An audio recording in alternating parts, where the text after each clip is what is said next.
Welcome back, everybody! Last time we got to this pressing question. Because Soren doesn't have his memories as he should because of the accident he was in. And now we're trying to find out how are we gonna be able to see something that was written in his notebook that was torn out. Could it be the light? Could it be holding up to a light? Could it heat up with a lighter?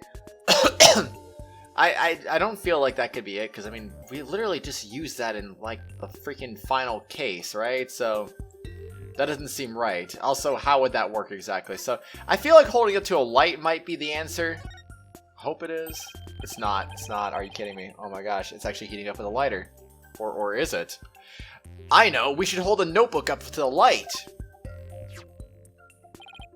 I don't see a thing. What are you fiddling about over there for, Mr. Wright? No, just a minute, Your Honor. Just need a little more time to...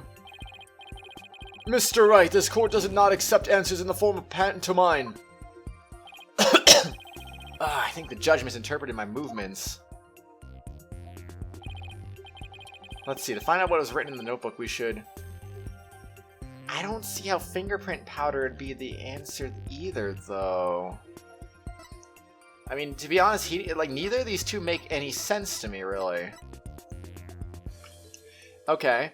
Heat it up with a lighter. Okay, what's that gonna do?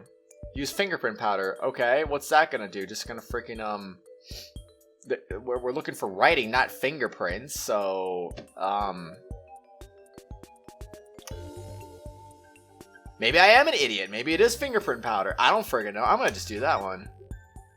It's the one I don't expect it to be, because of course it is. We use fingerprint powder in the notebook. We might be able to see what was written. Fingerprint powder? How would that help us find out what was written there? That's what I like to know too, Phoenix, because it doesn't make sense to me. Well, if the writing left indentations on the blank page behind it, fingerprint powder could make those small indentations visible to the naked eye. Oh, stop. Fingerprint powder would only sully the notebook further. Mr. Wright, if you use powder and still don't find anything, you must accept the notebook as a representation of the witness's memories. Alright, Your Honor, I understand. Don't find anything, it's all over anyway. Powder, don't fail me now. I only thought about it because, like, oh, I mean, Emma gave us that and we never did use it, so, I mean, that was, like, the only reason I kind of went off of what I said without picking the lighter option, because I was like, you know, I mean, she did give us that. Maybe there's a reason for it. I've now used the fingerprint powder on the blank page to find out if we can see what was written on the torn page. Oh, fun times. First, I touch a spot to dust with the fingerprint powder. When I've dusted on enough powder, I blow into the mic to blow away the excess powder away. Something should appear. I should touch analyze L. Point to what came up. Touch confirm X. Indeed. Oh boy, this is gonna be some fun stuff indeed. It's time to just have a lot of fun with this. Oh wow, this actually is coming up with something, huh? Dumas took Ellen to the Vista deck. There's more down here, it seems. I struck and killed Dumas. Okay. Uh-huh. That seems like a likely thing that's happened. Wait, I just realized there's actually something that says I right there on that page. I did not notice that until just now. Alright, alright. Well, time to analyze that. So I didn't get quite enough fingerprint powder on the page. What do you mean? Guess I better dust on a little more. Alright, Phoenix, if that's how you want to play it. Oops. Alright, Phoenix, if that's how you want to play it. And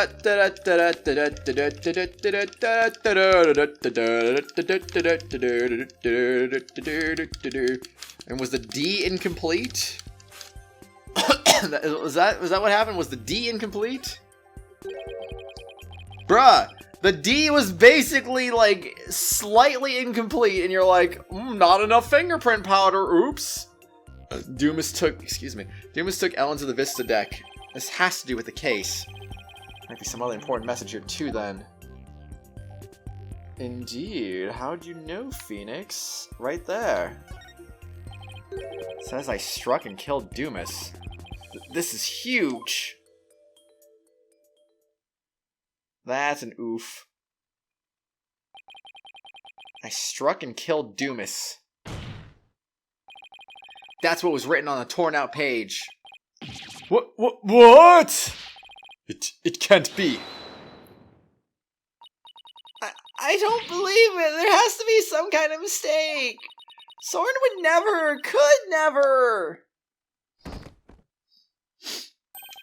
Miss Wyatt. Bailiff, please get the defendant to the infirmary at once. She'll be okay.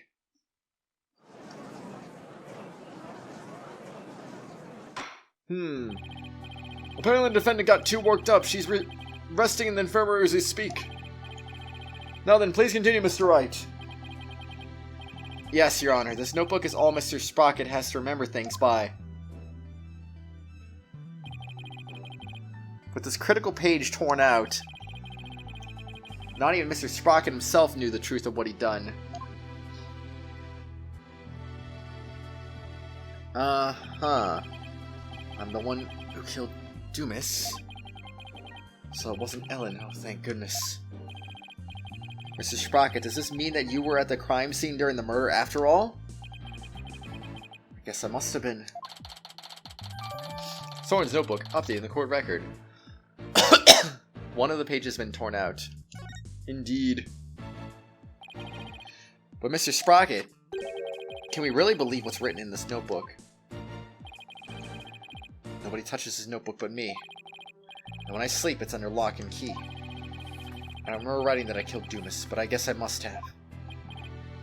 Well, now that we have a confession, I'm afraid I must render my verdict. Of all the... Yes, Your Honor, please give your ruling now, while Ellen is asleep. The woman I love to be set free as soon as possible. Soren really does love Ellen after all, doesn't he? Yeah. But this is how it ends. But is that how it really went down? Is there really no way for them both to be happy? I mean, obviously it's not over, because, I mean, we haven't had the weird little flying through space thing that we always have in every case. Whatever you want to call it. I know we should consider anything written in the notebook to be the truth, but still.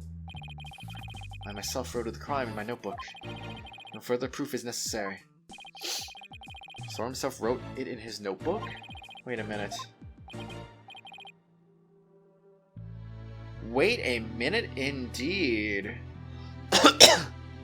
Let's remember something. A certain somebody named Pierce did have his hands on the notebook for a little bit there. Very well. I will now give my verdict. Ellen is about to be found not guilty, and Soren will be convicted for the crime instead. And yet, am I really ready for the judge to give his ruling? I mean, I'm gonna say yes, but I know it's not gonna be the right answer, so I'm just gonna say no. But I'm also gonna say yes. Judge declares his verdict now. Ellen will be found not guilty. As a defense lawyer, that's my job, to prove her innocence. Still, will this verdict really make Ellen happy? No, not when there's still one more avenue left to explore. This court finds the defendant Ellen Wyatt. Your Honor, there's still something that bothers me about that notebook. Oh, is there? What are you doing, Mr. Wright? All you have to do is keep quiet, and your client's a free woman. I know, but I think there might be more to this case than meets the eye. I'm not quite sure yet, but I think there still might be a way. A way for Ellen and Soren to be happy. What do you mean by more than meets the eye, Mr. Wright? I believe the question here, Your Honor, should be, why was the incriminating page torn out in the first place? Wanted to destroy the evidence, I would imagine. But removing it from the notebook is the same as removing it from Mr. Sprocket's memory. Which means he wouldn't have been able to trick the police if he came under suspicion. No, if he wanted to cover up his crime, he would have to remember that he had done it. So what are you getting at with this line of inquiry, Mr. Wright? Yes, please explain it so we can all understand. Yes, Your Honor. Page was torn out of the notebook because he wanted to forget what happened. Torn out by accident. Somebody else tore it out. The incriminating page was torn out by somebody else. What? Whoa.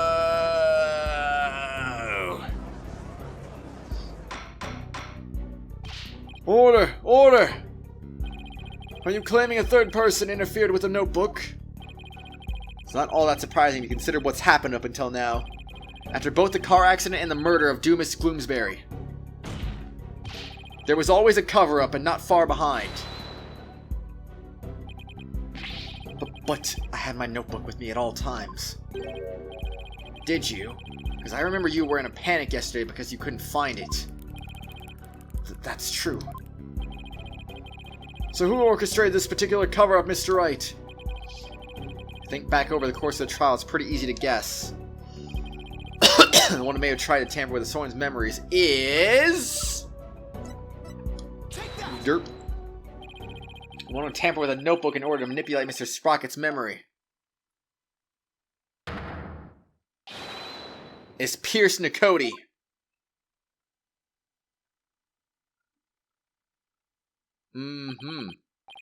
Pierce tried to tamper with my memories. Pierce was manipulating me. Case in point, the 2 receptions that were held to cover up the murder. As Mr. Nicoti directed the guests and orchestrated the entire scheme. No, it can't be. Sure, my memories are mine, which have been rewritten. When did he start rewriting my memories? Who wrote this and this and this? And this and this and this and this?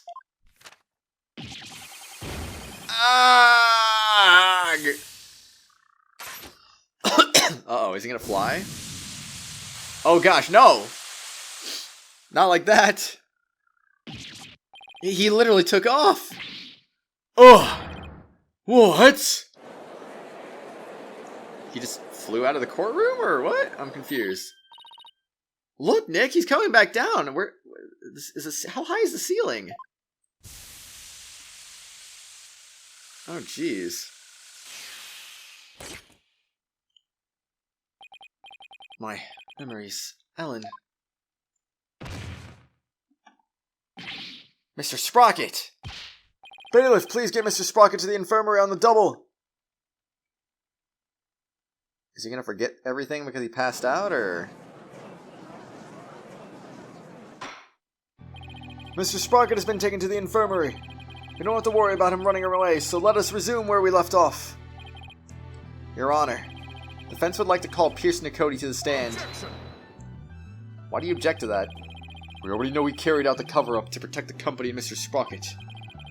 What more do you want from him? This time it's different. The notebook, or rather Mr. Sprocket's memories, have been tampered with.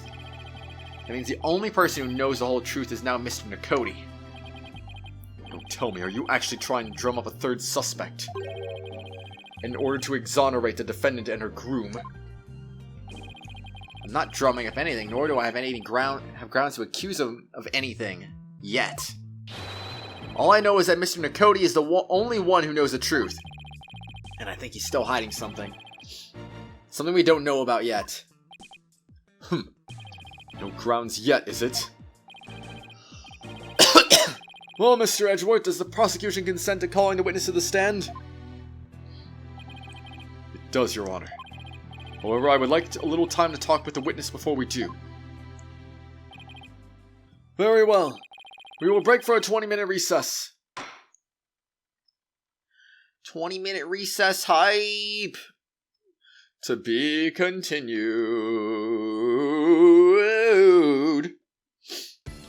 Special episode tuned back. Time travelers save the game on file number something. That one, because we just saved right there a little bit ago, I guess. Yeah, trial day 2. Let's do this. We got him right where we want him. September 23rd. District Court. Defendant lobby number 3. Now we'll have to face Pierce on the stand. Not sure if I should be surprised or not. I'm not. One thing's for sure, he won't be an easy adversary. So do you think Pierce did it? It's too early to say anything at this point. I do think he's still hiding something. Nick! Why didn't you pin everything on Soren Loser back there? Looks like Larry still hasn't given up on Ellen. If this Pierce guy is the real bad guy, then Soren and my Ellie will live happily ever after. Larry, that's not the kind of thing a decent human being says. Yeah. Shame on you, Larry. Oh, boo-hoo. You think I don't know. I know I have to give up on my Ellie. But Nick, I promise you'll make her happy. She deserves a happily ever after. I'm sure Soren will make her happy once all of this is said and done. The trial's about to resume, Mr. Wright. That was a quick 20 minutes. What the heck were they discussing here in this 20 minutes besides that? Alright, you ready, Maya? Yup, let's go. I'll be rooting for you, Nick. Don't make me the guilty party, please. You know, I'm still kind of surprised that Larry's not in any big trouble for literally running away with an accused. It's kind of weird to me. September 23rd, District Court, courtroom number 6. This court is now back in session. Witness, please take the stand. There he is, the witness himself. Please state your name and occupation. Didn't it used to be the prosecution that would make him state their name and name and occupation, I mean? Why does the judge always do it now? My name is Pierce Nicody. I'm the Sprocket family butler. Let's get straight to the point, Mr. Nicody. Somebody tore a page out of Mr. Sprocket's notebook to manipulate his memories. And that person was you, wasn't it? That is correct. What about it? Well, that was easy. So why did you do it? Why do you tamper with Mr. Sprocket's notebook? Please allow me to explain. It pains me to do this, but I will tell you the truth. Pains you? That is correct.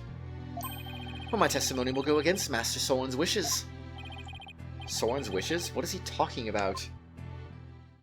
Oh no, not his wishes. Anything but that. I don't trust you one bit, good sir. Why, I tore out the page. I rushed to the Vista deck, but the crime had already been committed. Saw Miss Ellen Bloomsbury collapse and Master Soren writing in his notebook. Master Soren said to me, I'll take the blame for the murder, so please take care of Ellen. But I went against his order. I tore the page out of his notebook and hid the body. Uh-huh. Wait a second. Mr. Sprocket was writing his notebook at the time. Could it be? Then the confession and admission he'd killed Gloomsbury himself? Let the messenger take the blame for Miss Wyatt? That is correct. Master Soren did hit Bloomsbury with the timekeeper to save Miss Ellen. Mr. Sprocket was the culprit after all. However, that blow did not kill Bloomsbury. That makes sense. Mr. Sprocket's injury wouldn't allow him to put much force into it. Enraged, Bloomsbury tried to attack Master Soren, who was already seriously wounded. Just in the nick of time, Miss Ellen hit Bloomsbury from behind. Finished him off, it would seem. So the one who inflicted the fatal blow was the defendant. Again, that sounds like a defending kind of thing, you know? If that's the case, then they should both get off scot-free, because freaking Soren was trying to protect Ellen from Mr. Gloomsbury, and then Ellen, in turn, tried to protect Soren from Mr. Gloomsbury, so doesn't that technically get them both off the hook, then? I'm just saying.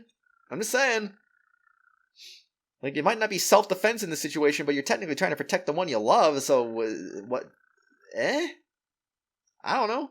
Same kind of thing. Same kind of deal, basically. Yes, that is correct. Master Soren tried to take all the blame onto himself. No way! This is pretty bad, Nick! No kidding, pretty bad is an understatement. Well, Mr. Wright, it seems your decision to call for Mr. Nakoti has backfired. The true culprit behind the case remains the defendant, Ellen Wyatt. Could this get any worse? Pierce was involved in the cover-up plot, and I bet he still has something to hide. Perhaps so. We shall find out very soon. Why I tore out the page. I rushed to the Vista deck, but the crime had already been committed. The crime had been committed. Oh no, how dare he commit the crime? How dare the crime be committed by somebody?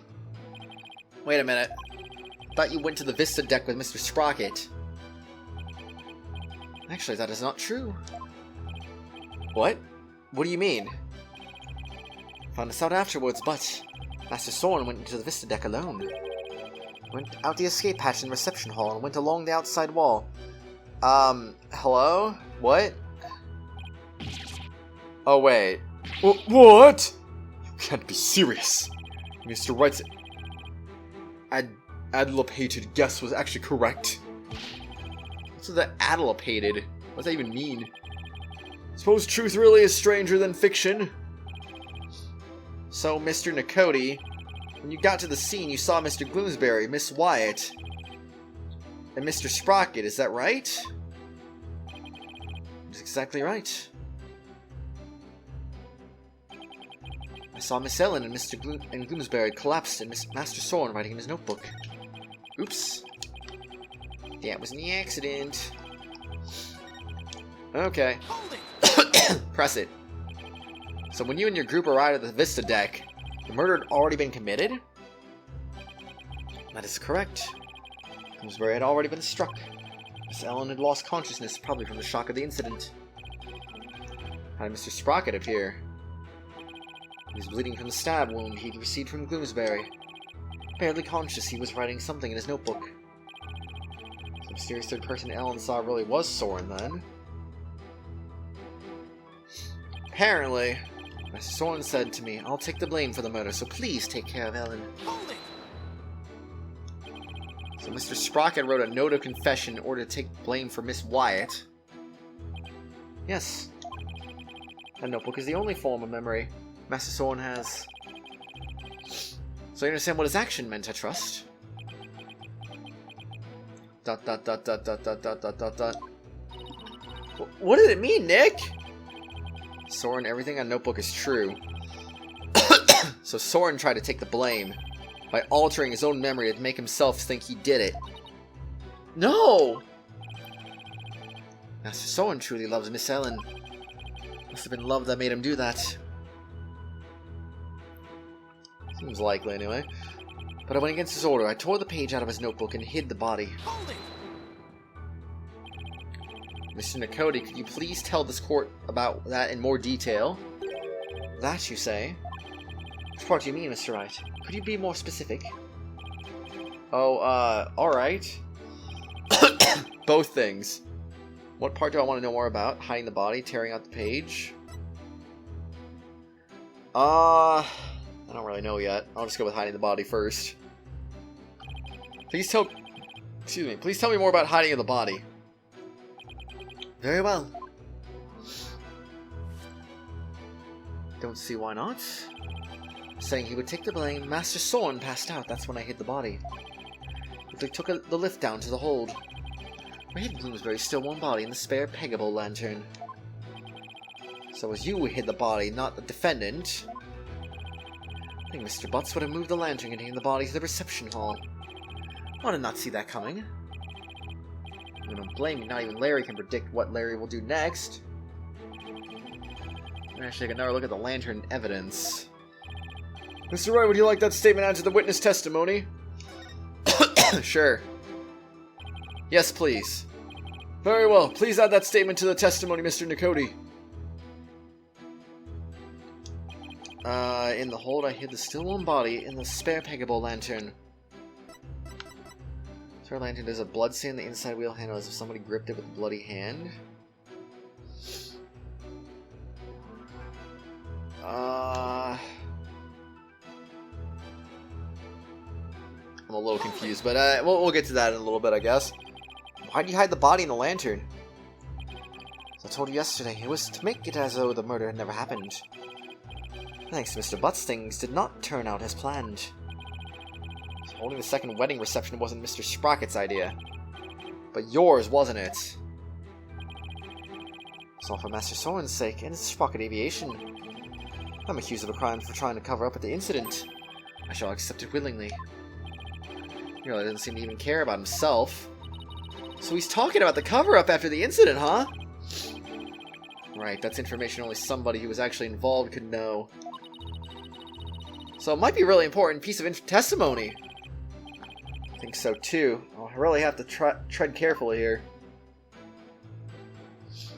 Tread carefully, Phoenix. Tread carefully. Well, I'm gonna go look at the other one.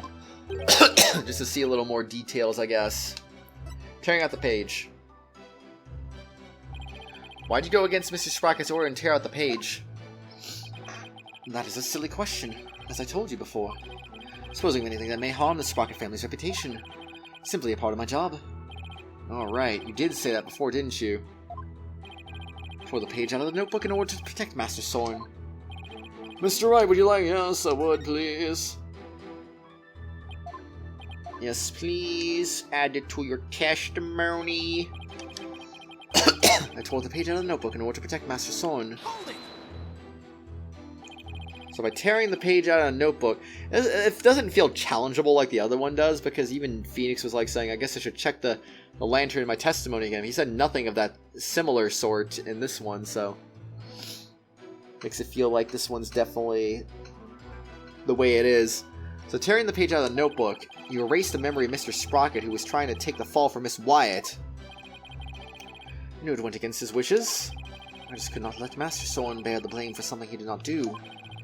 As a butler, I believe that was the right decision for me to make.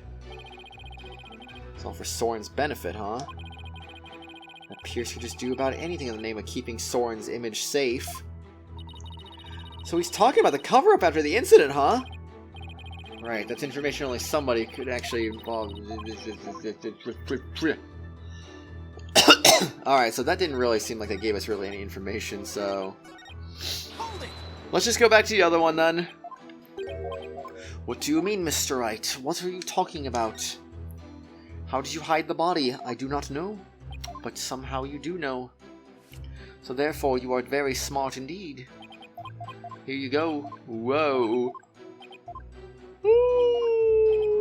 Okay, add your testimony. And away we go. Alright. What should we present? This feels like this could be the answer, honestly, just presenting the lantern itself.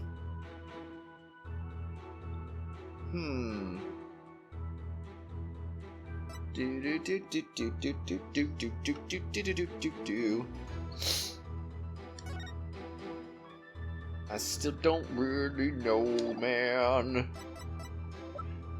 I don't really know for sure what the answer could be. Huh. I'm not sure what to do with this indeed. It's gotta be related to something out the thing, but what? I'll just do this. Objection! That was kind of like hint, hint, nudge, nudge. Could it be? Is that what happened? What I'm thinking is true. Maybe I can prove neither Ella nor Soren did the deed. Mr. Nakota, you said the body was still warm when you hit it, correct? So then what if Mr. Gloomsbury was still alive when you went to put his body inside the lantern? What? What? That's preposterous. Actually, this shows that the victim might have still been alive while inside the lantern. I'm afraid I have to point out which part you're talking about, Mr. Wright. This part here shows the victim might have still been alive inside the lantern. Indeed. As you can see, the back end of the lantern is a door. And there's blood here on the wheel handle. Objection! The bloodstain must have got there when the witness put the body inside the lantern. It in no way shows the victim drew his last breath while he was still within the lantern. Disagree, Mr. Edgeworth, for you see, in putting this lantern back together, placing it inadvertently, place the inside handle on the outside and vice versa. In other words, the wheel handles got swapped. Oh my, so they got swapped. Yes, they got swapped. What? But that's ridiculous. Nonsense, Edgeworth. Come on, man. Didn't you investigate the crime scene yourself, dude? Not at all. If you compare the other male Pegable lantern in the reception hall. It's quite obvious the wheel handles were attached backwards. Because if you open up the other one, whoops. The detective in charge of the restoration will see me in my office later. Sorry, Emma, and good luck. In that case, what does the bloodstain on the wheel handle mean? Bloodstain didn't get there by chance. When the victim was put inside the lantern, he was only unconscious, not dead. When he regained consciousness, he probably tried to get out of the lantern. He grasped the inner wheel handle, and that's when the blood got on it. This proves that the victim was still alive when he was inside the lantern. At the time, I was completely convinced Gloomsbury was dead. Had I checked more carefully, he might have survived. Unfortunately, to be sure, but not significant enough to change his trial's outcome. Again, I disagree, Mr. Edgeworth. It actually has a very significant impact on this case. And we'll find out what Phoenix means by a very significant impact on the next exciting episode, everyone. What could this significant impact mean exactly? Well, if you're curious, you'll just have to find out next episode. So, everyone, I'll see you later. Let me know what you think this significant impact is. And I'll see you next episode. Have a good one. Good night, good night, good night, and good day, and good day, and good afternoon, afternoon, and good evening to you! Hello, everyone, you've reached the end of this video, but before we go for the day, I'd just like to give a quick shout out to the Tier 4 and 5 channel members, Phoenix Edgeworth, Acheron X2, Menthy, and Meister Papala. Thank you all for being awesome and supporting the channel. If you too would like to also get your name shouted out at the end of each video and live stream, shoutouts are available for all Tier 4 and 5 channel members. I hope you all have an awesome day. I'll see you all later.